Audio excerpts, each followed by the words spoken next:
பாலாஜி வீட்டு எப்படி ஏன் சார் உள்ள உள்ள போனோம் அடிச்சு தாக்குதல் தான் பண்ணோம். அதிகாரிகள் சோதனைக்கு வந்திருக்காங்க. அது என்ன அதிகாரி, எதுக்கு, என்ன எதுவுமே தெரியாது. எதுக்கு சார் அடிச்சாங்க?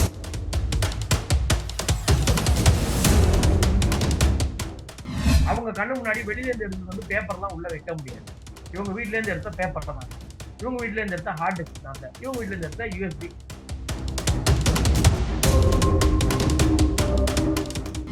இதெல்லாம் குற்றமற்றவங்க கோர்ட்டுக்கு போய் நிரூபிச்சாங்கல்ல சார், நிரூபிங்க. அதான் சார் இப்போ பிஜேபி அரசை நோக்கின விமர்சனம் என்னன்னா, இந்த மாதிரி ஒரு கேஸ் வந்து ஒரு ஊழல் லஞ்சம்னு சொல்றாங்க. அதுல எல்லாரும் விடுதலை ஆயிட்டு தானே இருக்காங்க. நீங்க யாரு இப்போ 8 வருஷமா ஒரு 2G ஊழல்னு சொல்றீங்க. அப்படின்னும் போது அவர் வெளியே வந்துட்டாருன்னா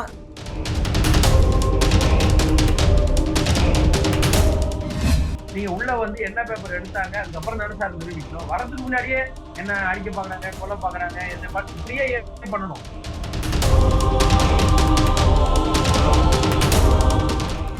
அதுக்கப்புறம் வெளில வந்தோடனே அவர் உத்தமரா திரும்பி கட்சியில சேர்த்தது அரசியல் நடவடிக்கைனா இதுவும் அரசியல் தான். அது அரசியல் இல்லைன்னா இது அரசியல் இல்லை. எதிர்கட்சிகள் மேல மட்டுமே நூற்றுக்கணக்கான வழக்கு போடப்பட்டது சார், போடப்பட்டது. வந்த உடனே மனித புத்துகிற அவங்க எப்படி சார் ஆனாங்க?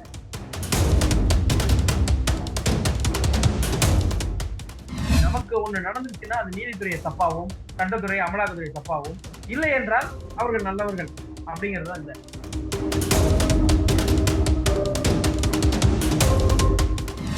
தனக்கு மேல உள்ள கட்சிக்காரங்க எல்லாருக்கும் 20 பேர், 20 பொண்ணுங்க வேற இருக்காங்கன்னு அந்த பொண்ணு சொல்லியிருக்காங்க. தான் மட்டும் இல்ல, 20 பொண்ணுங்க.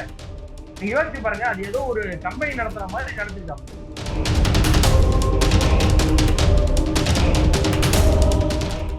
பொதுவெளியில ஒரு அமைச்சர் லிப்ஸ்டிக் எல்லாம் போட்டு ஜாலியா போறீங்க, வெளில போறீங்க, அழகு சாதனம் போட்டு, இதெல்லாம் ஒரு பெண்களை பத்தி பேசும்போது அடுத்த லெவல்ல இருக்க என்ன பண்ணுவாங்க?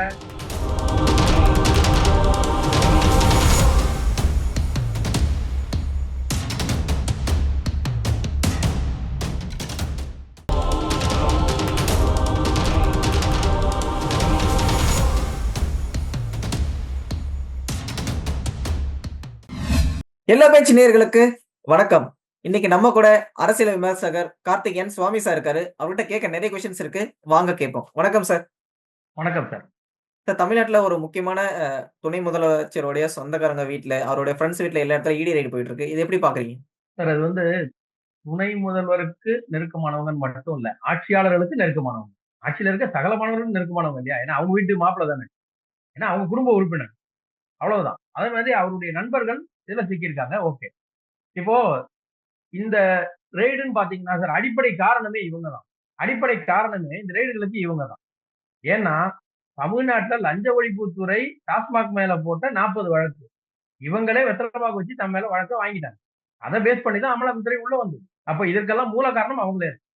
அதான் சார், இந்த 40 வழக்குல அதிகமான எஃப்ஐஆர் வந்து ஏடிஎம்கே பீரியட்ல ரெஜிஸ்டர் பண்ணப்பட்ட வழக்கு தானே. அப்ப அவங்களே சேர்த்து தான் நமக்கு விமர்சிக்கணும். கரெக்ட், அவங்களை சேர்த்து தான் விமர்சிக்கணும். ஆனா அதிமுக எந்த இடத்துலயும் பதட்டப்படவே இல்லையே. நீங்க பதட்டப்பட தாராளமா கேஸ் போடுங்க. பதட்டப்படனாலும் எஃப்ஐஆர்ல இடி எங்கிருந்து எதை பேஸ் பண்ணி வராங்கன்னா எஃப்ஐஆர் பேஸ் பண்ணி வராங்க. அப்படி எஃப்ஐஆர் பேஸ் பண்ணி வரும்போது அதுக்கு பதட்டப்படனாலும் அவங்களும் தப்பு பண்ணியிருக்காங்கல்ல. கண்டிப்பா சார், அதுதான் சொல்ல வரேன். அதாவது அவங்க இதுல பதட்டப்பட்டு என் பேர்ல ஏன் கேஸ் போட்டீங்க, ஐயோ என் பேர்ல வழக்கு பதிவு பண்ணிட்டீங்களா, நீ அப்படியா ஒரு கை பாத்துருவோம்னா வரல. சட்ட ரீதியா நீங்க கேஸ் போட்டா சந்திப்போன்னு யார் யார் மேல இருக்கோ இருக்கு. இன்னொன்னு, இவங்க போட்ட கேஸ்கள் எல்லாம் பாத்தீங்கன்னா கடைகள்ல, அந்த டாஸ்மாக் கடைகள்ல அதிகமா வித்தவங்க, சரக்கு போலியா வித்தவங்க, ஊழல் பண்ணவங்கன்னு இருக்கு. இப்போ இதுல நீங்க முக்கியமா ஒண்ணே ஒண்ணு தெரிஞ்சுக்கணும். இதுல வந்து இவங்க இது வரைக்கும் நாங்க தப்பு பண்ணலைங்கிறத சொல்லவே இல்லை. தப்பு பண்ணலைங்கிறத சொல்லல. எங்க மேல நீங்க எதுக்கு நாங்களே விசாரிச்சுக்கிறோம், நீங்க எதுக்கு இது அமலாக்கத்துறை உள்ள வரக்கூடாதுன்னு தான் இவங்க போறாங்க சார், அவங்க தப்பு இல்லையா? பண்ணவங்க எப்படி நான் தப்பு பண்ணணும் ஒத்துக்குவாங்களா? அதுதான் சொல்றேன். அப்போ நீங்க கேக்குற மாதிரி அதிமுக இதுல வந்து எதற்கு உள்ள வந்து அமலாக்கத்துறை கேள்வி வரவில்லை. திமுக தான் நீங்க எதுக்கு உள்ள வரீங்க, நீங்க எதுக்கு விசாரிக்கிறீங்க எல்லாம் கேட்டாங்க. இதை விட ஒரு படி மேல போய் அமைச்சர் முத்துசாமி அவர்கள் என்ன சொன்னாரு, 1000 கோடி ஊழல் என்பதெல்லாம் கற்பனை செய்தி, இடி எங்க மேல சும்மா சொல்றாங்க அப்படின்னு சொன்னாரு. இதுக்கு ஒரே ஒரு செய்தி உங்களுக்கு சொல்றேன். முத்துசாமி யார் சொன்ன குற்றச்சாட்டை மறுக்கிறாருன்னு நீங்க பாத்துக்கலாம், மக்கள் தெரிஞ்சுப்பாங்க. மதுரை மண்டலத்தில் மட்டும் டாஸ்மாக் அதிகாரிகளால் பல கோடி ரூபாய் அளவுக்கு முறைகேடுகள் நடந்துள்ளதாக செய்திகள் வருகின்றன. மற்ற மண்டலங்களில் நடக்கும் முறைகேடுகளால் ஆயிரக்கணக்கான கோடி ரூபாய் அரசுக்கு இழப்பு ஏற்பட்டிருக்கும் என்று சொல்கிறார்கள். இது தொடர்பாக விசாரணை கமிஷன் தமிழக அரசு அமைக்க வேண்டும். மார்க்சிஸ்ட் கம்யூனிஸ்ட் கோரிக்கை விடுக்கிறது கூட்டணி தான். அதனால அரசு செய்யுமா அப்படின்னு 2013ல கலைஞர் அவர்கள் இந்த கேள்வியை கேட்டார். அன்னைக்கே 1000 கோடி ரூபாய்க்கு மேல ஊழல் இருக்கு, பண்ண முடியும், இருக்குங்கிறத விட செய்தியா சொல்லிட்டு இதுல பண்ண முடியுங்கிற மாதிரி தான் அவர் பேசுறாரு. முத்துசாமி யார சொல்றாரு கற்பனைன்னு? இவர் சொல்றதா இருந்தா கலைஞர் தான் சொல்லணும். அப்படிதான் சார். கற்பனையா பண்ணது அவர் அப்ப தான். 2023ல இருந்து 2021 வரலயும் ஏடிஎம்கே வந்து ஆட்சியில இருக்காங்க. அப்போ ஏன் இடி ரெய்ட் நடத்தல அப்படின்னு ஒரு கொஸ்டின் இருக்குல்ல? அதுதான் இப்போ இன்னைக்கு இருக்கக்கூடிய இதை போன்றது அன்னைக்கு தமிழக அரசு நீங்க சொன்ன மாதிரி லஞ்ச ஒழிப்புத்துறை வழக்கு போட்டாங்க. வழக்கு நடந்துகிட்டு இருக்கு. நிலுவையில இருக்கு. இன்னும் அது முடிச்சிடல. இப்போ நீங்க அந்த வழக்குகளை முடிச்சிட்டாங்க, நீத்து போக வச்சுட்டாங்க. அப்படின்னாக்க நீங்க உடனே சென்ட்ரல்ல இருந்து அமலாக்கத்துறை மத்தவங்க எல்லாம் வரலாம். இவங்க இந்த கேஸ நீத்து போக வச்சுட்டாங்கன்னு. இல்ல. அன்று போடப்பட்டது ஒரு சில வழக்குகள். இவங்க ஆட்சிக்கு வந்ததுக்கு பின்னாடி நிறைய வழக்குகள். அந்த 40ல இவங்களும் வந்து போடப்பட்டதுதான். இப்ப அப்படி போட்ட பொழுது எதுக்கு போட்டாங்க? ஊழலே நடக்கல, தப்பே பண்ண முடியாதுன்னா, அவங்க எதுக்கு கேஸ் போட்டாங்க? 1. இந்த லஞ்ச ஒழிப்புத்துறை இன்னைக்கு வரும்பொழுது யார் மேல வராங்க? சும்மா நார்மலா ஒரு ஆள் மேல ஒரு சின்ன ஒரு கான்ட்ராக்டர் மேல வராங்களா? இல்ல. ஒரு நூல் பிடிச்சா மாரி ஒரு ஒரு இடமா தேடி தேடி தேடி வராங்க. ஒரு அதிகாரி, ஒரு கடை, ஒரு அதிகாரின்னு போம்பொழுது, இவங்க எங்க போய் நிக்கிறாங்க? கை காட்டக்கூடிய இடம் பெரும் இடமாக இருக்கிறது. மேலிடமா இருக்கிறது. சரி. இப்போ சந்தேகத்துக்கு யாரெல்லாம் வருவாங்க? திடீர்னு உங்க கையில ஒரு ரூ. 1000 கோடி பணம் இருக்கு சார். அப்ப உங்க பேர்ல சந்தேகப்படுவாங்க. என்கிட்ட ரூ. 100 இருக்கு சார். வேலை இல்ல. என்கிட்ட ரூ. 100 இருக்கு. ஏதுடா ரூ. 100ன்னு கேட்பாங்க. நீங்க திடீர்னு ரூ. 1000 கோடி கையில வச்சுக்கிட்டீங்க. யார் மேல சார் முதல் சந்தேகம் வரும்? ரூ. 100 மேலயா? 1000 கோடிக்காரன் மேலயா? 1000 கோடிக்காரன். ஆப்வியஸா அங்க தானே போகும். அப்போ இவர்களுடைய நண்பர்கள், வீட்டு ஆளுங்க, சார் உங்களுக்கு நல்லா தெரியும் திரைத்துறை எப்படி இருக்குன்னு. பெரிய பெரிய நிறுவனங்கள் எல்லாம் படுத்துக்கிச்சு வீட்டுக்கு போயிடுச்சு. நஷ்டம் தாங்க முடியாம போயிட்டாங்க. ஆனால் புதுசா ஒரு நிறுவனம் 7 படம் எடுக்க முடியும்னு வரும்போது, கண்டிப்பாக விசாரணை என்பது நடத்ததானே வேணும். வரும்பொழுது யாரோட லிங்க் இருக்குன்னு பார்த்தா, அந்த குடும்பத்துல இருந்து வந்துட்டாங்க. சரி, அதே மாதிரி அவங்க கூட இருக்கிற ஆளுங்கலாம் யாருன்னு போய் பார்த்தாங்க, இன்னும் சூப்பரா அவங்க வந்து டாஸ்மாக் எம்டி கூடயே பேசியிருக்கிறாங்க அப்படிங்கிறதுக்கான ஆதாரங்கள் அங்க வெளியில கிடைச்சிருக்கு. இன்னும் உள்ள கிடைச்சிருக்கிறதா சொல்றாங்க செய்திகள் வந்திருக்கு. இப்போ நீங்க அமலாக்கத்துறை வந்துருச்சுங்கனாலே குற்றவாளி கிடையாது. குற்றவாளி கிடையாது சார் யாருமே. ஒத்துக்கிறீங்களா? குற்றவாளி இல்ல. அப்போ இவங்க எதுக்கு பயந்து போணும்? நான் குற்றவாளி இல்லை. எதுக்கு பயப்படணும்? இவங்க பயப்படுறதில்ல சார். இப்ப வந்து நீங்க வந்து அரசியல் காரணத்துக்காக இத வந்து பயன்படுத்தும்போது அவங்க கொஸ்டின் கேட்க தானே செய்வாங்க. சரி. இப்போ பயப்படலைன்னா எதுக்கு தலைமறை வந்தாங்க? அதான் சார் எதுக்கு இப்ப வந்து தலைமறை வந்தாங்க? இப்ப வந்து இடி இருக்கு. இடியோட ரெய்டு வந்து நெறைய இடத்துல நடக்குது. EDMK பீரியட்ல நடந்திருக்கு அப்டின்னும்போது, அந்த கேஸோட ப்ராசஸ் வந்து மக்கள் எப்படி பார்ப்பாங்க? நீங்க வந்து அது அவங்களுக்கு தண்டனையே வாங்கி தரலன்னா, அத வந்து அரசியல் காரணத்துக்காக தானே பண்றீங்கன்னு தானே எடுத்துப்பாங்க. சரி. அப்படி பார்த்தீங்கன்னா, சுமார் 1 1/2 ஆண்டு காலம் செந்தில் பாலாஜி அவரோட தம்பிய தேடுனாங்க. தேடப்படும் நபரா இருந்தார். குற்றவாளி தேடப்படும் நபர் தான். அப்படிதான் சொல்லணும். ஏன்னா, அவர் மேல எந்த இதுவும் இதுவா அப்போ அவர் வராரு. வந்த உடனே அவருக்கு ஜாமீன் குடுக்குறாங்க. அவருக்கு இப்போ இருக்கலாம் சேஃப்டி பண்றாங்க. இப்போ கேஸ் வந்து நியாயப்படி நீங்க சொல்ற மாரி பழிவாங்கும் நடவடிக்கையா இருந்திருந்தா, அவருக்கு எப்படி அந்த மாரி கிடைச்சிருக்கும்? பொன்முடி அவர்கள் போய் கேட்கறாங்க. இந்த மாரி தீர்ப்பு வந்து போய் அப்பீல் பண்றாங்க. அவருக்கு குடுக்குது. அப்போ கோர்ட்ல நியாயமான தீர்ப்பு இவர்களுக்கு வரும் என்று நம்புகிறார்கள். இல்லையா? அப்போ தாராளமா போய் வந்து ஜாமீன் போடலாம். இந்த மாரி இவங்க அரெஸ்ட் பண்றாங்க சார்ன்னு கேட்கலாம். கோர்ட்டுக்கு போலாமே. அதான் சார் அப்பீல் போட ஒருத்தர் வேண்டிய அவசியம். ஒருத்தர் வந்து குற்றவாளின்னு நிரூபிக்கிறதுக்கு முன்னாடியே 1 1/2 வருஷ தண்டனைய வந்து ஜெயில்ல அனுபவிச்சிருக்கார்ல. அதுக்கு யார் பதில் சொல்லுவாங்கன்னு கொஸ்டின் கேட்கறாங்கல்ல சுப்ரீம் கோர்ட். கரெக்ட். ஆனா அவர் வந்து 1 1/2 வருஷம் இருந்துட்டு வந்தும் தவறு செய்யலங்கிறது இன்னும் ப்ரூவ் ஆகல இல்லையா? அப்ப தவறு அவருக்கு தானே செஞ்சானும் இருக்கு ப்ரூவ் கேஸ். ஆகலல்ல சார். வழக்கு அப்படித்தானே சார் நடக்கும். சார் ஒரு உதாரணம் சொல்றேன். நீங்க வந்து இப்போ இந்த அரசு மேல இவர்கள் மேல காழ்ப்புணர்ச்சியோட போடுவார்கள். அந்த பயம் இருக்குன்னு சொல்றீங்க. கரெக்ட். ரொம்ப சரியான கேள்வி.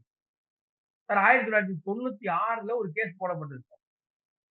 2009ல 2009ல நீதிமன்றத்துல எங்களிடம் ஆதாரம் இல்லை. இதற்கான ஆதாரம் சேகரிக்க முடியவில்லை. அப்படின்னு கோர்ட்ல அரசு மனு பண்ணிச்சு சார். அப்ப அது பழிவாங்கும் நடவடிக்கையா? என்ன நடவடிக்கை சார்? அதான் சார் எல்லா கட்சிகளுமே இங்க வந்து அவங்கவங்க அரசியலுக்காக வந்து ஒரு ஆக்ட்ட அப்போ வந்து பயன்படுத்தினா, அந்த ஆக்ட்ட நம்ம எப்படி பார்க்கறது? அது பழிவாங்கும் நடவடிக்கை இல்லை. நாங்கள் சட்ட ரீதியாக சென்றோம். இத்தனை ஆண்டு காலம் முயற்சி செய்தோம். கிடைக்கவில்லை. அப்படின்னு சொல்றாங்க இல்லையா? இப்பவும் தேடிக்கிட்டு தான் சார் இருக்காங்க. இப்போ நீங்க நல்லா பார்க்கணும். ஒரு அமலாக்கத்துறையோ, இல்ல மற்ற அமைப்புகளோ, எல்லா நிறுவனங்களுமே இன்னைக்கு போனோனே ஒரு இடத்துல கிடைச்சிற போகுது. போனோனே ஒரு இடத்துல கிடைக்குது. தேடுறாங்க. அங்கேருந்து ஒரு பேப்பர் கிடைக்குது. அதுக்கு அடுத்து ஒரு லீடு கிடைக்குது. அடுத்து ஒரு லீடு கிடைக்குது. அப்படிதான் போவாங்க. யார் மேலயும் வந்து உடனே பணம் போடல. இப்போ அ நீங்க இன்னும் சொல்லணும்னா, முதல்வர் குடும்பத்தில இருக்கக்கூடிய ஒரு ட்ரஸ்ட் ஒண்ணு. அவங்க உதயநிதி ஒய்ஃப்ன்னு நெனைக்கிறேன். இப்ப ஐ அம் ரைட். அவங்க பேர் ஒரு ட்ரஸ்ட் ஒண்ணு வச்சிருந்தாங்க சார். அத வந்து ஃப்ரீஸ் பண்ணாங்க சார். அவங்கள உள்ள ஏன் சார் போட்டாங்க? கணக்கு கேட்டாங்க சார். அது நடந்துகிட்டு இருக்கு கேஸ். உள்ள ஒண்ணும் போடலையே சார் யாரையும். சோ இது வந்து சட்ட ரீதியான ஒரு நடவடிக்கை தான். இதுக்கு இவங்க பயந்து ஓடணும், தப்பிச்சு ஓடணும் இல்ல. சரி. அதை விட நீங்க முக்கியமா பார்க்க வேண்டியது பொன்முடி மேல நடவடிக்கை எடுத்தாங்க. சொத்து குவிப்பு வழக்கு. ஒரு தீர்ப்பு வந்தது. அந்த தீர்ப்புக்கு அப்புறம் இன்னொரு தீர்ப்பு வருது. அப்படின்னா நீதித்துறை படிப்படியாக இருக்கு. இவங்க என்ன சொன்னாங்க? முதல்ல வந்த உடனே எங்க மேல பழிவாங்க நடவடிக்கை. அடுத்து கோர்ட்டுக்கு போய் தண்டனை குடுத்த உடனே, இது எங்களுக்கு இது அநீதி எல்லாம் சொன்னாங்க. அவங்க மேல வந்து அப்பீலுக்கு போணும்னு நிறுத்தி வச்சுட்டு என்ன சொன்னாங்க? சிரமத்துக்கு கிடைத்தது. சார் அப்போ நீங்க வந்து சட்ட ரீதியான நடவடிக்கைய உங்களுக்கு வேணுங்கிற மாரி ட்விஸ்ட் பண்ணிக்கிட்டு, இன்னைக்கு ஒரு ஸ்டேட்மெண்ட், நாளைக்கு ஒரு ஸ்டேட்மெண்ட் இப்படியே இவங்க வேணா மக்கள குழப்பலாம். மக்கள் தெளிவா இருக்காங்க சார். இந்த நடவடிக்கை என்பது அமலாக்கத்துறை ஒரு நாள்ல கிளம்பி காலையில கிளம்பி சாயங்காலம் வந்து பேப்பர் எடுக்கிறது இல்ல. அவங்க ஒரு இடம் போனாலும் உங்களுக்கு தெரியும். பத்திரிக்கையாளர் உங்களுக்கு நல்லா தெரியும். இன்னைக்கு ஒரு இடம் போனோம்னா, அதுக்கு எத்தன நாள் முன்னாடி போடுவாங்க ஸ்கெட்ச். யார் யார் எங்கெங்க ஆபீசர்லாம் வருவாங்க. அதுக்கு சம்பந்தப்பட்டவர்களை எப்படியெல்லாம் நோட்டமிட்டு பிறகு வருவாங்கன்னு தெரியும். சரி. நீங்க சொல்றபடி சார், ஒரு சட்ட ரீதியான நடவடிக்கை வந்து எங்க மேல தப்பா சொல்லிடுவாங்க அப்படின்னா, எப்படி சார் முடியும்? ஒரு சர்ச்சுக்கு உள்ள வராங்க சார். அவங்களுடைய வக்கீல் கூட இருப்பாங்க. 2 சாட்சிகள் கூட இருக்கும். அவங்க கண்ணு முன்னாடி வெளியில இருந்து எடுத்துட்டு வந்து பேப்பர்லாம் உள்ள வைக்க முடியாது. இவங்க வீட்ல இருந்து எடுத்த பேப்பர் தான் சார். இவங்க வீட்ல இருந்து எடுத்த ஹார்ட் டிஸ்க் தான் சார். இவங்க வீட்ல இருந்து எடுத்த யுஎஸ்பி அந்த எல்லா எக்யூப்மென்ட் சொல்றேன். எல்லாமே இவங்க வீட்ல இருந்து எடுத்தது சார். அதுல நீங்க இடைச்சொற்கள் பண்ண முடியாது. கோர்ட்ல ஈஸியா ப்ரூவ் பண்ணலாம். இடைச்சொற்கள்லாம் நீங்க பண்ண முடியும். சோ, இவர்களிடம் உள்ள ஆதாரங்களை எடுப்பதற்கே செந்தில் பாலாஜி வீட்ல எப்ப ஏன் சார் உள்ள விடல முதல் தடவ போனபோது? அடிச்சு தாக்குதல்லாம் பண்ணாங்க. நீங்க எதுக்கு வந்திருக்காங்கன்னு தெரியாது சார். அதிகாரிகள் சோதனைக்கு வந்திருக்காங்க சார். அது என்ன அதிகாரி? எதுக்கு? என்ன? எதுவுமே தெரியாது சார். எதுக்கு சார் அடிச்சாங்க சார்? சோ இப்ப பிஎம்எல்ஏ ஆக்ட் எடுத்துக்கிட்டா, அத வந்து நம்ம அளவுக்கு அதிகமா பயன்படுத்துறது, யாரெல்லாம் பிஎல்எம்ஏ ஆக்ட் கீழ உண்மையாவே வர வேண்டியவங்களோ, இப்போ தீவிரவாதிகள் மாரி செயல் செய்றாங்கல்ல சார். அவங்களுக்கு வந்து ஒரு சாதகமா ஆயிடுது. அவங்களுக்கும் பெயில் வந்து இவங்களால கிடைக்குது அப்படின்ற ஒரு விமர்சனம் இருக்குல்ல. கண்டிப்பா சார். அதாவது எந்த செக்ஷன்ல யார எந்த இதுல போட்டாலும் சரி, நீதிமன்றம்ங்கிறது நமக்கு ஒரு அல்டிமேட். நீதி கிடைக்கக்கூடிய இடம். நீங்க அங்க போம்போது, இங்க என்னதான் தப்பான புகார் சொல்லி அங்க எடுத்துட்டு போனா, போம்போதே அவங்க அதுக்கேத்த செக்ஷன்ல தான் பார்க்குறாங்க. இப்போ தெளிவா நீதிமன்றம் வந்து எல்லா இடங்களிலும் சொல்றாங்க. நீங்க இதுல தான் சொல்றேன். அரசியலா இத பார்க்கவே முடியாது சார். இந்த எந்த இடத்துலயுமே எந்த ஒரு கேஸையும் இவங்க எடுத்த உடனே இப்போ 4 வருஷமா சார் அரசியல் பண்ணி தான் இருக்கிறாங்க. கேட்டா அவியலா பண்ண முடியும், அரசியல் பண்ணணும்னு சொன்னவங்க தான். நாங்க என்ன கேட்கிறோம், எல்லாத்தையுமே சார் அரசியலா பார்க்கக்கூடாது சார். ஒரு கேஸ் வருது. அதுல என்ன இருக்கு? முதல்ல அத பாருங்க. அப்புறம் சொல்லுங்க. நீங்க இருக்கும்போது எவ்வளவெல்லாம் சொல்லியிருக்கிறோம். இன்னைக்கு அதுக்கு நேர்மாறா தானே இருக்கு. நீங்க இருக்கும்போது என்ன சொன்னீங்க? மதுக்கடைய மூடுனீங்க. இப்போ தரான்றீங்க. இப்போ நீங்க இருக்கும்போது அரசியல் பழிவாங்க நடவடிக்கைன்றீங்க. இன்னைக்கு அப்படி இல்ல. இது வேற மாதிரி எங்க மேல திணிக்கப்படுது. இப்போ எல்லாத்துக்குமே ஒரு ரீசன் இருக்கு சார். அமலாக்கத்துறைங்கிறது இவங்க காலத்துல வந்தபோது என்ன சொன்னாங்க? நம்ம தலைமைச் செயலகத்துல ராமமோகன் அவர் இருந்தபோது தலைமைச் செயலாளரா இருந்தபோது, ஜெயலலிதா அம்மையார் இறந்தபோது வந்தபொழுது என்ன சொன்னாரு? இதே முதல்வர் அமலாக்கத்துறை என்பது ஒரு தனி சுதந்திரம் உள்ள சுதந்திரமான ஒரு அமைப்பு. அதையெல்லாம் யாரும் உள்ள திணிக்க முடியாது அப்படின்னு இவரே சொன்னாரு. அப்ப இப்ப வந்து அமலாக்கத்துறை வரும்போது எங்க மேல அரசியல் பழிவாங்க நடவடிக்கை, எங்க மேல இப்படி பண்றாங்க, அப்படி பண்றாங்கங்கும்போது, அது எப்படி நம்ம பார்க்க முடியும்? எல்லாத்தையும் அரசியல் படுத்தக்கூடாது சார். மக்களுக்கு ஒரு தெளிவுபடுத்தணும். டிரான்ஸ்பரன்சி. டிரான்ஸ்பரன்சி நீங்க ஓப்பனா வாங்க. தப்பு நடக்கல. கோர்ட்ல போய் ப்ரூவ் பண்ணுங்க. சார் ஒரு விஷயம், ஒரே விஷயம். 2Gல ஏகப்பட்ட விஷயம் நடந்தது சார் 2Gல. சரிங்களா? ஆராசா மற்றவர்கள் யாருன்னா வாதாடினாங்கன்னா தோத்துருப்பாங்க. ஆனா ஆராசா அவரே ஏகப்பட்ட இடத்துல பேசி கடைசி வரைக்கும் பாத்தீங்கன்னா வெளியில வந்தார்ல. இப்ப மறுபடியும் அப்பீல் போட்டிருக்காங்க. அப்பீல் போயிருக்காங்க அது வேற விஷயம். அதுக்கு வரல. என்ன சொன்னாரு? நான் இதுல குற்றமற்றவன்னாரு. கோர்ட்டுக்கு போய் நிரூபிச்சாருல்ல சார். நிரூபிங்க. அதான் சார் இந்த மாரி உள்ள வரும் அதான் சார் இப்ப ம். பிஜேபி அரச நோக்கின விமர்சனம் என்னன்னா, இந்த மாரி ஒரு கேஸ் வந்து ஒரு ஊழல் லஞ்சம்ன்னு சொல்றாங்க. அதுல எல்லாரும் விடுதலை ஆயிட்டு தானே இருக்காங்க. நீங்க யாரு இப்ப 8 வருஷமா ஒரு 2G ஊழல்னு சொல்றீங்க. அப்படின்னும்போது அவர் வெளிய வந்துட்டாருன்னா, நீங்க எதுக்கு அந்த ஊழல வந்து தப்பா ஒரு புரொபகேண்டா பண்றீங்க அப்படின்னு கேட்கறாங்கல்ல. கரெக்ட். இப்போ நான் என்ன கேட்கிறேன்னா, முன்னாடியே புரொபகண்டா பண்ணல. நீங்க நீதிமன்றம் வரைக்கும் போய் நிரூபிச்சுட்டு வாங்கன்ற எல்லாருக்குமே அப்படிதான் சார். அத்வானி மேல குற்றம் சாட்டப்பட்ட போது பதவி விலகினார் சார். பதவி விலக நான் திருப்பி நான் வந்து குற்றமற்றவன் வந்த அப்புறம் தான் வருவேன்னு சொன்னாங்க சார். அந்த நேர்மை இங்க எல்லாருக்கும் எல்லா இடத்துலயும் கேட்க முடியாது. நம்ம என்ன சொல்றோம்னா, குறைந்தபட்சம் நீங்க வந்து நீதிமன்றத்துல நிரூபிங்க, ட்ரை பண்ணுங்க. எதுவுமே சார் என் மேல ஒரு பேப்பர் குடுக்குறாங்க சார். நான் அத படிச்சு பார்த்து, "சார் நான் இது இல்லையே சார்" அப்படின்னு சொன்னா, போலீஸ்காரங்க விசாரணை பண்ணுவாங்க. "என்னப்பா இல்லங்கிற? உன்னோட மத்த ஆதாரத்த காட்டு." "இல்ல சார் என் பாஸ்போர்ட்ல அதான் சார் இருக்கு." இப்படிலாம் சொல்லுவேன் சார். ஒரு குடிமகன் ரோட்ல போகும்போது சந்தேகப்பட்டா, "சார் என்னுடைய வாக்காளர் அட்டை சார்." "இல்லப்பா வேற சார் ஏதோ." நான் என்னை நிரூபிக்க வேண்டிய கட்டாயத்துல இருக்கேன் சார். நீங்க உள்ள வந்து என்ன பேப்பர் எடுத்தாங்க, அதுக்கப்புறம் தானே சார் நிரூபிக்கணும். வரதுக்கு முன்னாடியே என்ன அடிக்க பார்க்குறாங்க, கொல்ல பார்க்குறாங்க, இப்படியே ஏன் பண்ணணும்? அதான் சார் அதுதான் நீங்க அரசியல்ல பண்றது. அந்த விசாரணை நடத்துறாரு இல்ல சார், அந்த போலீஸ் ஆபீசர். அவரு வந்து இந்த மாரி எடுக்கிற கேஸ ஃபுல்லா எதுவுமே முடிக்காம கன்டினியூஸா ஒரு லேக் வச்சுட்டே இருந்தா, அவர் மேல சந்தேகப்பட தானே செய்யும். ஏன்னா ஈடியோட கன்விக்ஷன் ரேட் ரொம்ப கம்மியா இருக்குல்ல. கண்டிப்பா, கண்டிப்பா. நீங்க சொல்றது ரொம்ப 2% தான். அவங்க கொண்டு போய் அவங்களால ஒண்ணுமே பண்ண முடியாது சார். மேக்ஸிமம் ஜெயில்ல வைக்கலாம் சார். அவர்களுக்குள்ள பவர் ஜெயில்ல வைக்கலாம். கேஸ் ஃபைல் பண்ணலாம் சார். அவங்க தண்டனை என்ன குடுக்க முடியாது. எதுவுமே அவங்களால பண்ண முடியாது சார். சரி. இப்போ தண்டனை வாங்கி குடுக்குறது தானே நான் சார் தான் அவங்களோட வேலை.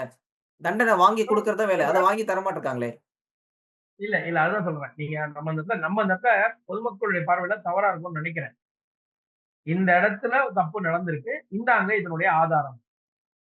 சட்டத்துறையிட்ட குடுத்துடுறாங்க. அதுக்கப்புறம் அவங்க கைவிட்டு போயிடும் சார். அவங்க அடுத்த கேஸ்க்கு போயிருவாங்க. சட்டத்துறை தான் அத நடத்த போகுது. அமலாக்கத்துறையோட வழக்கறிஞர் ஒருத்தர் இருப்பாரு. அவரு நடத்துவாரு. சட்டத்துறை மூலமா நடத்துவாங்க.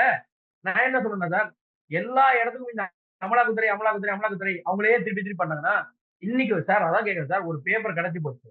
ஒரு வீட்ல ஒரு பேப்பர் கிடைச்சது சார். அத வச்சு உடனடியா நீங்க கைது நடவடிக்கையோ, அடுத்த கட்டமோ முடியாது. அதான் சார் போ நான் முடியாது. அந்த இடத்துல கொஸ்டின் என்னன்னா, நீங்க வந்து கரெக்ட்டான ஒரு எவிடன்ஸ குடுத்தா கோர்ட் வந்து இந்த எவிடன்ஸ் தேவையில்ல அப்படின்னு ஏன் சொல்லப் போறாங்க? அதுதான் சார் சொல்றேன். அதுதான் இப்ப சொன்னேன். நீங்க அந்த ஆதாரத்த எடுக்கணும் என்றால், ஆதாரத்த எடுக்கணும்னா, ஒரு இடமா போணும். நமக்கே நல்லா தெரியும் சார். துரைமுருகன் அவர்கள் யாருன்னு நமக்கு நல்லா தெரியும். நமக்கு நல்லா தெரியும். கட்சியில சீனியர் மோஸ்ட். சார் அவர் வீட்ல வந்து ஒரு பேப்பர் எடுக்கும்போது என்ன சார் சொன்னாங்க? இந்த துரைமுருகன் வேற, துரைமுருகன் வேறன்னாங்க. சார் ஒரு பப்ளிக்கா 50 ஆண்டு காலம், 60 ஆண்டு அரசியல்ல இருக்கிற மனுஷன, துரைமுருகன், இந்த துரைமுருகன்னு மாத்திட்டாங்க சார். நீங்க அவ்வளவு சீக்கிரம் ஆதாரத்த எடுக்கிறதுங்கிறது இங்க சாத்தியம் இல்லை. அதுக்கு தான் அது லேட் ஆகுது. அதனால தான் லேட். வேற ஒண்ணுமே கிடையாது. சார் நீங்க ஆதாரம் இல்லாம ஆதாரங்கள் குற்றச்சாட்டு எடுக்கணும். வைக்கிறது சரியான விஷயம். குற்றச்சாட்டு வைக்கல. குற்றச்சாட்டு வைக்கல. அவங்க போய் எடுக்குறாங்க. குற்றச்சாட்டே இல்ல. நீங்க நல்லா பாருங்க. போறாங்க. இந்த ஆதாரங்கள் இத்தன பேப்பர் உங்கள்ட்ட எடுத்துருக்கோம். இது அடிப்படையில உங்கள விசாரணைக்கு கூட்டு போறோம். சரி. இந்த அடிப்படையில உங்க மேல வழக்கு பதிவு பண்றோம். வழக்கு பதிவு பண்றோம். கைது பண்றோம். இத சொல்றாங்க. இத கோர்ட்டுக்கு போய் குடுக்குறாங்க. அப்போ எதிர் தரப்பு என்ன பண்ணுது? சார் அவங்க குடுத்த ஆதாரம்லாம் பொய். எங்கள்ட்ட இந்த ஆதாரம்லாம் இதெல்லாம் இல்லன்னு சொல்லும்பொழுது, கோர்ட் ஆட்டோமேட்டிக்கா ஒண்ணு ஜாமீன் குடுக்குது, இல்லன்னா விடுதலை பண்ணுது. இத கன்விக்ட் பண்ணதுக்கு அப்புறமும் மேல் கோர்ட்ல போய் அப்பீல் பண்ண விடுதலை பண்ணுது. அவ்வளவு இருக்கு. நான் என்ன சொல்றேன்னா சார், நீங்க சொல்றது நீங்க அமலாக்கத்துறை வந்த உடனே பழி போடல. பழி போடல. இப்பவே பாத்தீங்கன்னா, ஒரு எம்டிய கூப்பிட்டு விசாரிக்கிறாங்க சார் 2 நாளு. 2 நாள் ஆனா விசாரிச்சிருக்காங்க. தேவையான என்ன பொலிட்டிக்கல் சொல்றாங்க? டேமேஜ் அத யூஸ் பண்ணி எல்லாரும் பண்ணிடுறாங்கல்ல. அதுதானே கொஸ்டினா இருக்குது. அதான் ஊடகம் பண்ணுது சார். ஊடகம் பண்ணுது. அமலாக்கத்துறை நீங்க அரசு நிறுவனம் மேல சொல்ல முடியாது. ஊடகம் ஒரு இடத்துக்கு வீட்டுக்குள்ள போனோனே இதுவரைக்கும் அமலாக்கத்துறை அபிஷியலா ஒரு பேப்பர் குடுத்தாங்களா சார்? இல்ல. ஒரு பேப்பர் குடுத்தாங்களா? அவங்க நாங்க பிரஸ் அவர ரிலீஸ் மட்டும் தான் நாங்க குடுத்துருக்காங்க. அவர நாங்க அவர உட்கார வச்சுட்டோம். நாங்க அவர கேட்டுட்டோம். அவர் சொன்னாருன்னு ஏதாவது குடுத்தாங்களா சார்? இல்ல சார். இல்ல. அப்போ அந்த நிறுவனம் மேல, அந்த அமைப்பு மேல நம்ம வந்து பேசல. இது வெறும் ஸ்பெகுலேஷன் அடிப்படையில இங்க வெளியில இவங்க குடுக்கக்கூடிய அரசியல் போட்டா போட்டியில நடக்கக்கூடியது சார். நீங்க ஒரிஜினலா பாத்தீங்கன்னா, அமலாக்கத்துறை அதனால தான் இது வந்து அரசியல் காரணத்துக்காகன்னு சொல்லப்படுது. ஏன்னா இங்க வந்து பொலிட்டிக்கல் டேமேஜ் வந்து தேர்தல் வருது, பண்ணணும். அதுக்காக அத யூஸ் பண்றாங்க அப்படி விமர்சனம் இருக்குல்ல. அதுதான் சொல்றேன். நீங்க சொன்னது கரெக்ட். அதே தான் இவங்க பண்ணும்போது அது பொலிட்டிக்கல் டேமேஜ் இல்லையா? இவங்க இவங்க பண்ண பண்ணும்போது சார் அது அரசியல் டேமேஜ் சார் யாரு பண்ணாலும் ஆதாரம் இல்லாம யார் பண்ணாலும் தப்பு தானே சார். கரெக்ட். அதுதான் சார் சொல்றேன். ஆதாரம் இல்லாம பண்ணல. ஆதாரம் குடுக்குறாங்க. அத தப்புன்னு ப்ரூவ் பண்ண வேண்டியது யாரு? உங்க வீட்ல இருந்து எடுத்த பேப்பர். சார் உங்க வீட்ல இருந்து ஒரு பேப்பர் எடுத்துட்டேன். சார் இது என் பேப்பர் இல்ல சார் நிரூபிக்க வேண்டியது. யார் நிரூபிக்கணும்? நீங்க வந்து நீங்களும் நானும் அமலாக்கத்துறை ஆபீஸ்ல போய் நிரூபிக்க முடியாது சார். உங்க எங்க வீட்ல இருந்து ஒரு பேப்பர் எடுத்துட்டாங்க. கோர்ட்ல குடுத்துட்டாங்க. சார் இவர் பேர் வீட்ல இந்த பேப்பர் எடுத்தேன். இவர் தவறானவர்ன்னு. கோர்ட்ல தான் நிரூபிக்கணும். அதுக்குள்ளயுமே வீட்டுக்குள்ள வரும்பொழுதே என்ன டேமேஜ் பண்றாங்கன்னு சொல்றது தவறு இல்லையா? அதான் சார் அதுதான் கேள்வி. அவங்க என்ன சொல்றாங்கன்னா, இந்த மாரி எதிர்க்கட்சி இருக்கிற கட்சிகள் வந்து எங்கெங்கலாம் ஆட்சியில இருக்காங்களோ, அங்க இடத்துல மட்டும் தான் இந்த மாரி நடக்குது. இப்ப வந்து டெல்லில பண்ணாங்க. எலக்ஷனுக்கு முன்னாடி ஒரு டாஸ்மாக் ஊழல். அதே மாரி தான் இப்பயும் ட்ரை பண்றாங்க. இவங்களுக்கு வந்து இதே வேலையா இருக்கு அப்படின்னு ஒரு விமர்சனம் வைக்கிறாங்கல்ல. கண்டிப்பா சார். கண்டிப்பா. அதாவது இவங்க எதிர்கட்சிகள் மேல மட்டும் தான் பண்றாங்க. இந்த கட்சிகள் மேல, ஆளுங்கட்சிகள் மேல இல்லன்னு சொல்றாங்க. ஆ சுரங்க ஊழல் முறைகேடுலாம் யார் மேல சார் இருந்தது? கர்நாடகால சுரங்க ஊழல் முறைகேடு யார் மேல சார் போட்டாங்க? உள்ள தள்ளினாங்களா? ஆமா சார். தள்ளினாங்களா? சரி சார். வங்க கட்சி தலைவர் ஒருத்தர் இந்த செயல்காவோட அந்த ஒரு காணொளியில பைசா வாங்குறாங்கன்னு ஒரு வீடியோ எடுத்து காட்டுனாங்க சார். உடனே நீக்குனாங்களா சார்? நீக்குனாங்களா சார்? நடந்ததா இல்லையா சார்?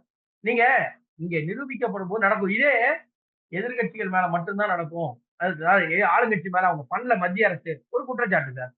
இப்போ இதே செல்வ கணபதி அதிமுகல இருக்கும்போது அவர கேஸ் போட்டு ஊழல்னு உள்ள தள்ளியாச்சு சார். அதுக்கப்புறம் வெளில வந்தோனே அவர் உத்தமரா திரும்பி கட்சியில சேர்த்தது அரசியல் நடவடிக்கைன்னா, இதுவும் அரசியல் தான். அது அரசியல் இல்லைன்னா, இது அரசியல் இல்ல சார். இந்த இந்த இந்திரகுமாரி மேல கேஸ் போட்டு உள்ள தள்ளினாங்க. சுடுகாட்டு ஊழல் செல்வ கணபதி மேல எல்லார் மேலயும் பண்ணாங்க சார். உள்ள தள்ளினாங்க சார். கேஸ் போட்டாங்க சார். அப்போ எதிர்க்கட்சிகள் மேல மட்டுமே நூத்துக்கணக்கான வழக்கு போடப்பட்டது சார். போடப்பட்டது. வந்த உடனே மனித புனிதரா அவங்க எப்படி சார் ஆனாங்க? அதான் சரி. அது அரசியல்காரர்கள் இந்த இந்த விமர்சனம் வந்து பிஜேபிக்கே பொருந்தும்ல. யார் யாரெல்லாம் கூட்டணியில இருக்காங்களோ, யார் யாரெல்லாம் ஈடு கீழ வந்தாங்களோ, அதே மாரி அவங்கள யூஸ் பண்றாங்கன்ற விமர்சனம் வரும்ல. கண்டிப்பா. ஆனா 2Gல நீங்க கேஸ் போட்டது காங்கிரஸ். வெளியில வரும்போது பாஜக இருந்தது. வெளியில வரும்போது பாஜக இருந்தது. நீங்க நல்லா புரிஞ்சுக்கணும். அப்போ யார் ஆட்சியில இங்க நெருக்கடி இல்லாம இருக்கு? நெருக்கடி இல்லாமல் சுதந்திரமாக சுதந்திரமாக நீங்கள் நீதித்துறையை அணுகலாம். உங்களுக்கான நியாயமான ஆதாரங்கள் இருந்தால், நியாயமான தரப்பாக இருந்தால் நீதி கிடைக்கும் என்பது இப்போ பொள்ளாச்சி விவகாரம் சார். எப்படி சார் ஆச்சு? நீதி கிடைச்சது சார். யார் பண்ணாங்க சார்? சிபிஐ என்கொயரி தான் சார் போச்சு. நேர்மையா அத்தனை பேர் மேலயும் கேஸ் போட்டாங்க சார். அப்போ மத்திய அரச வந்து நீ இதுல மட்டும் பாராட்டுறோம். மத்த அரசு இல்ல. நம்ம அதான் தப்பு பண்றோம். நமக்கு ஒண்ணு நடந்துருச்சுன்னா, அது நீதித்துறை தப்பாவும், சட்டத்துறை, அமலாக்கத்துறை தப்பாவும், இல்லை என்றால் அவர்கள் நல்லவர்கள் அப்படிங்கிறது தான் இல்ல. சரி இப்ப திமுகவோட ஒரு பகுதி செயலாளர் மேல ஒரு கேஸ் வந்து அவங்க மனைவி குடுத்திருக்காங்க. தன்னை வந்து ஒரு பாலியல் ரீதியா துன்புறுத்துறதாகவும், அவங்க வந்து நெறைய பெண்கள வச்சு தப்பான தொழில் செய்றதாவும், இவங்க வந்து குற்றச்சாட்டியிருக்காங்க. ஆனா அவர பத்தின ஒரு நியூஸ் வந்து இங்க பெருசாவும் இல்ல. அதுக்கு அவர் மேல வழக்கும் பதிவு செய்யப்படலையே சார். சார், நீங்க இந்த பாலியல் வழக்கு அப்படின்னு கேட்டீங்கன்னாக்க, ரொம்ப மோசமா இப்போ வந்து என்ன சொல்றதுன்னு தெரியல. நம்பர்ஸ் வந்து இன்கிரீஸ் ஆயிட்டே இருக்கு. இன்கிரீஸ் ஆயிட்டே இருக்கு. சொல்லுவோம். இப்ப நீங்க சொன்ன கேஸ் வரேன். அவர் வந்து பதவியில இருக்கார், பொறுப்புல இருக்காரு. சோ அந்த ஏரியால பண்ணல. அந்த ஏரியால எம்எல்ஏ திரு ரவி அவர்கள் தலையிட்ட பின்னாடி தான் அங்க வந்து வழக்கு பதியப்படுது. இப்போ இதுக்கு முன்னாடி ஒரு சம்பவம் நடந்தது சார். பல்கலைக்கழகத்துல. அவர் மேல எப்ப சார் வழக்கு பதியப்பட்டது? எவ்வளவு நாள் ஆச்சு?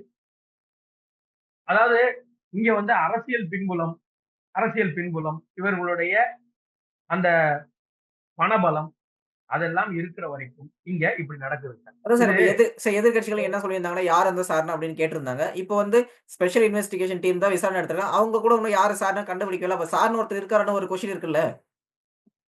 அதுதான் சார். நான் அதுதான் சொல்றேன். நாங்க இதுவரைக்கும் அந்த சார் யாருங்கிறத அரசியல் பண்ணக்கூடிய எதிர்க்கட்சிகள் தான் சார் கேட்டாங்க. அரசியல் ரீதியா தான் எதிர்க்கட்சிகள் கேட்கறாங்க. யார் அந்த சார்? ஏன்னா நீங்க நல்லா யோசிக்கணும். அந்த கேஸ பொறுத்த மட்டும் அவர் இப்ப ஒரு வழக்கு வருது. வந்த உடனே என்ன சொல்றாங்க? அவரு தனியா தான் பண்ணாரு. சார் ஒரு விசாரணை நடந்து ஒரு ஆள கூட்டிட்டு போய் விசாரிச்சு சொல்ற நேரம் கூட இல்ல சார். டைம் இல்ல. கூட்டிட்டு அவர் தனியா தான் பண்ணியிருக்காரு. எதுக்கு அந்த அழுத்தம்? சரி. அதற்கு பின்னாடி அவர் மேல 20 கேஸ்கள் இருக்கு. அவர் ஆல்ரெடி 2 முறை கன்விக்டடா கேஸ்ல உள்ள போனவர்லாம் சொல்றாங்க சார். அப்ப அவர எப்படி சார் அந்த இடத்துல அலோவ் பண்ணாங்க? சரி அந்த கட்சியோட சில தலைவர்கள் அவரோட நெருக்கமா இருந்திருக்காங்கன்னு புகைப்படம்லாம் வருது சார். எங்களுக்கு தெரியாதுன்றாங்க சார். தெரியாத ஒருத்தர் வீட்ல இப்ப நான் எங்க வீட்டுக்கு வாங்க சார்ன்னு கூப்பிட்டா வந்துருவாங்களா? எங்க வீட்ல வந்து சாப்பிடுவாங்களா? தெரிஞ்சிருக்கணும்ல. அப்ப அத வச்சு தானே இப்போ சார் இப்போ ஒரு நடிகர் வராரு. நான் அவர் கூட சேர்ந்து போட்டோ எடுக்கிறேன் சார். அவருக்கு யாருன்னே தெரியாது. ரசிகர்கள்ல ஒருத்தரா நான் போட்டோ எடுக்கிறேன். அப்போ அந்த பின்புலம் பார்ப்பாங்க. கூட்டத்துல எடுத்திருக்கான்பா. கூட்டத்துல எங்கேயோ எடுத்திருக்கான்னு சொல்லுவாங்க. அவரோட வீட்டுல அவர் ஹால்ல போய் நான் போட்டோ எடுத்தேன்னா, அவரு எனக்கு நெருக்கமானவரா? இல்லையா? நெருக்கமானவர் நெருக்கமானவரா. தான். அப்பதான் வீட்டுக்குள்ள நான் போ முடியும். சார் அப்பதான் வீட்டுக்குள்ள போ முடியும். அப்படி பார்த்தா இப்ப திமுக வந்து திமுக ஒரு செயலாளர் மேல இந்த மாரி குற்றச்சாட்டு வருதுன்னும், அதை எதிர்க்கட்சிகள் எந்த அளவுக்கு மக்கள்கிட்ட கொண்டு போய் சேர்த்தாங்கன்னு ஒரு மிகப்பெரிய கொஸ்டின் இருக்குல்ல. எதிர்க்கட்சிகள் அவங்களோட வேலைய செய்றாங்களான்னு ஒரு மிகப்பெரிய கொஸ்டின் இருக்குல்ல. கண்டிப்பா. எடப்பாடி அவர்கள் இதுல வந்து ஸ்ட்ராங்கா பேசிட்டு இருக்காரு. நான் வழக்கே பதிய மாட்டேன். இவங்களுக்கு என்ன வேணா இருக்கட்டும்ங்கிறது தான் சார் உங்களுக்கு பிரச்சனை. இப்போ 2023ல 4500 வழக்கு கிட்ட இருந்தது சார். அந்த ஒரு வருஷம். 2024ல கிட்டத்தட்ட 7000 வழக்குகள் பதியப்பட்டுள்ளன. இப்ப 2025ல இதுக்குள்ளயுமே வரிசையா நீங்க பட்டியல் போட்டீங்கன்னாக்க உங்களுக்கு கேஸ் அப்படியே வந்துகிட்டே இருக்கு சார்.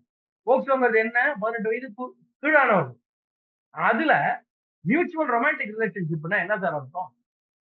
அப்ப எப்படி சார் அது காதல்னு வருமா? காமம்னு வருமா? எப்படி பார்ப்பாங்க அவங்க? அதான் சார் யாரெல்லாம் அவர்கள் மேல அதான் சார் யாரெல்லாம் விக்டிமா வராங்களோ, அவங்களே அவங்க கேரக்டர் அசாசினேட் பண்றதே இந்த கவர்ன்மெண்ட் ஒரு வேலையா வச்சிருக்காங்க அப்படின்ற குற்றச்சாட்டு வைக்கிறீங்க. எல்லாரும் சார். ஒருத்தர் இல்ல எல்லாரையுமே சொல்றேன். பொதுவாவே. இது எந்த அரசையும் குறிப்பிட்டு சொல்ல வேண்டாம். எல்லா இடத்துலயும் பொது வெளியில் நடக்கக்கூடியது தான் சார். இது வந்து ஏன்னா, அ எந்த ஒரு அரசாங்கமும், நீ போய் பண்ணுப்பா" அப்படின்னு சொல்றது இல்ல. நீ போய் பண்ணுன்னு சொல்லல. அரசியல் ரீதியாக பின்புலம் உள்ளவர்கள் நீங்க இப்ப சமீப கேஸ் வந்து ரொம்ப கொடூரமானது.